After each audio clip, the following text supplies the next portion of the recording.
Ladies and gentlemen, welcome to this new video on my motivational channel. Today I will present you 15 habits Jordan Peterson recommends to get your life in order and achieve happiness. Enjoy! There's only two ways to deal with the challenges life has prepared for you. You can fight and stand your ground, or you can crawl away in fear and never achieve your goals.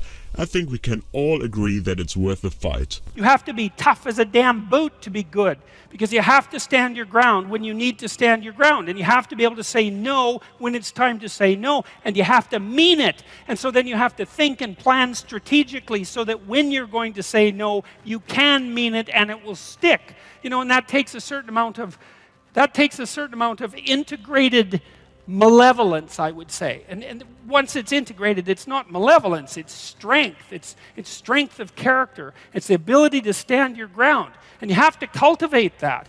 And you cultivate that at least in part by telling the truth.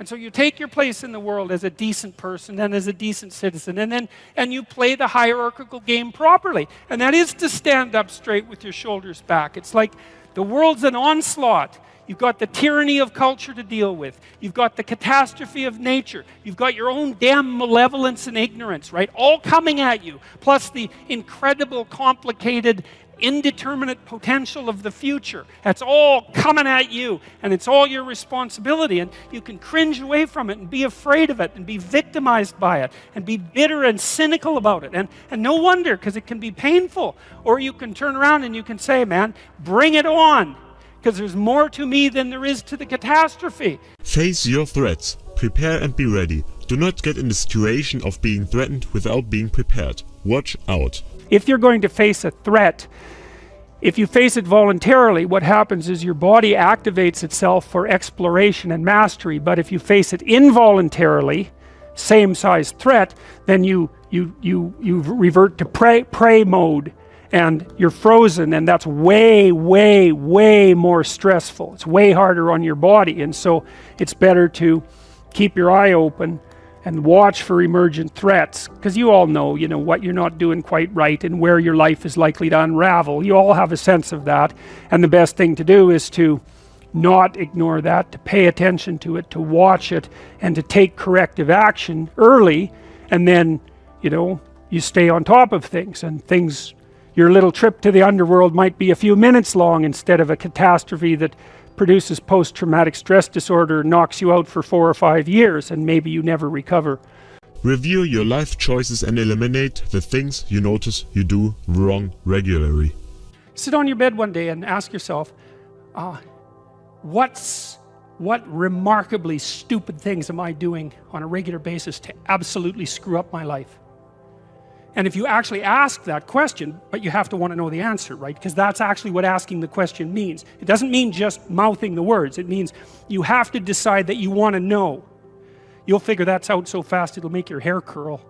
Organize your life for success. Have an idea. Have a plan. Do not mess around and don't be unconscious.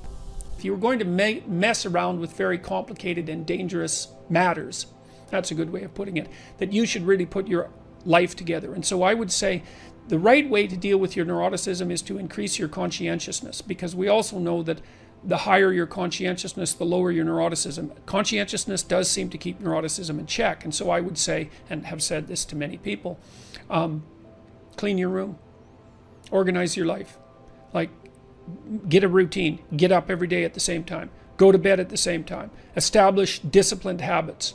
And that will help a lot. Schedule, and here's how to use a schedule. Use a calendar. Use Google Calendar, but don't use it as a tyrant. You want to use a calendar as if it's your confidant and advisor.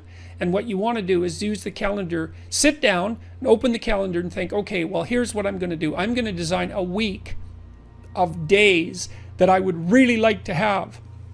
So what that would mean then is that you would schedule things that you would consider meaningful and productive, on a daily basis, so that you feel that your life is justified by having a day like that, and also to schedule enough of your responsibilities so that you make progress day by day instead of falling farther behind. And what that'll do is, it doesn't directly affect your neurophysiology, but you're reacting as a neurotic person, a person high in neuroticism, say, you react to uncertainty and the unexpected with more physiological preparedness and more expenditure of energy than the typical person. And so what you want to do is organize your surroundings, because it's a lot easier to organize your surroundings, at least to begin with, than it is to do radical reconstruction on your fundamental temperament, which you might not be able to do at all. Don't be afraid of your problem. Fear the results of not facing the problem to force yourself to face the problem. One of the things you see when you're talking to people and they're trying to solve problems is that they're afraid to face the problem. And so then their anxiety is working against them, and you can think about it as antagonistic to rationality. But then I could say, well, why don't you think for a while about what your life would be like if you didn't face this problem?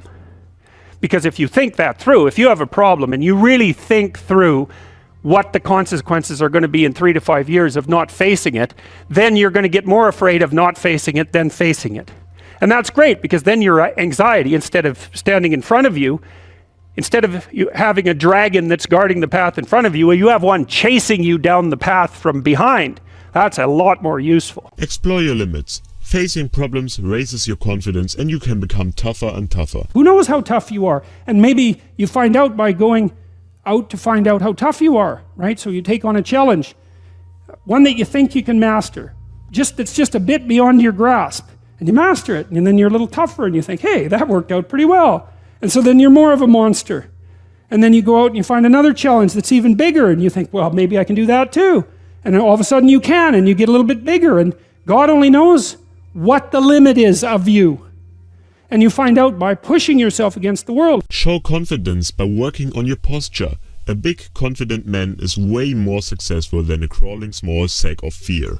The best way to present yourself is to stand up forthrightly and to stretch out, and to occupy some space, and to you make yourself sort of vulnerable by doing that, because you open up the front of your body, right? But it's a sign of confidence, and that way people are most likely to give you the benefit of the doubt.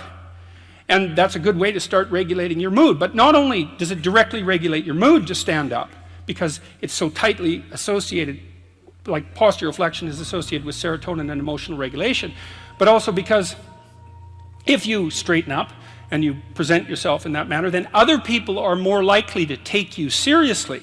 And that means they'll start treating you as if you're a number 1 lobster instead of a number 10 lobster. And that's another way that you can at least give yourself the bloody benefit of the doubt, right? And confront the world in a courageous manner. And that's a really good way of figuring out how to establish yourself in multiple competence hierarchies, because one of the general rules of thumb about how to be successful is to confront things that frighten you forthrightly and with courage. And that's kind of a universal strategy for success. And so that's what the first chapter is about. So that's quite fun. IQ matters. Do not aim towards a position in a job you're not suitable for. You can come a long way in near any position, but you'll become a problem if you don't suit your position at all. You got to know that there are differences in intelligence. It's really important. If you go into a job and you're not smart enough for that job, you're going to have one bloody miserable time. And you're going to make life wretched for the people around you, because you won't be able to handle the position. And as you climb hierarchies of competence, the demand on fluid intelligence increases. And so, unless you want to fail, you don't put yourself in over your head. Well, what's over your head? Well, that's a tricky thing to figure out. I mean, you have to figure that out with intelligence, you have to figure it out with conscientiousness, you have to figure it out with creativity, you have to figure it out with stress tolerance, with agreeableness, because you want to go into a cooperative environment and not a competitive one if you're agreeable. And with neuroticism, you probably want to keep the stress level of your job relatively low, because those are all places that you can break down. And most people have at least one significant weakness in their intelligence personality makeup, and you got to be careful not to place yourself in a position where that's going to be a fatal flaw. But what you really want to do, as far as I can tell, if you want to maximize your chances for both success and let's say well-being, is you want to find a strata of occupation in which you would have an intelligence that would put you in the upper quartile. That's perfect. Then you're a big fish in a small pond. And you don't want to be the stupidest guy in the room. It's a bloody rough place to be. So, and you probably don't want to be the smartest guy in the room either, because what that probably means is you should be in a different room, right? You should look at a place where if you're right at the top, you've mastered it. It's time to go somewhere where you're a little lower so that you've got something to climb up for. So, and if you're not hyper conscientious, for example, you're probably not going to want a job that you have to work 70 hours a week at, because you're just not wired up that way. You'd rather have some leisure, and like, more power to you. If that's how you're wired up, there's nothing wrong with having some leisure. But if you're someone who can't stand sitting around doing nothing ever, then maybe you can go into a job that's going to require you to work 75 hours a week. And almost all jobs that are at the top of complex dominance hierarchies require very high intelligence and insane levels of conscientiousness, as well, generally speaking, as pretty damn high levels of stress tolerance. You know, because that can knock you out too, because there's going to be sharp fluctuations in your career, generally speaking, at the higher levels of a structure, and you have to make very complicated decisions, often with very short time horizons.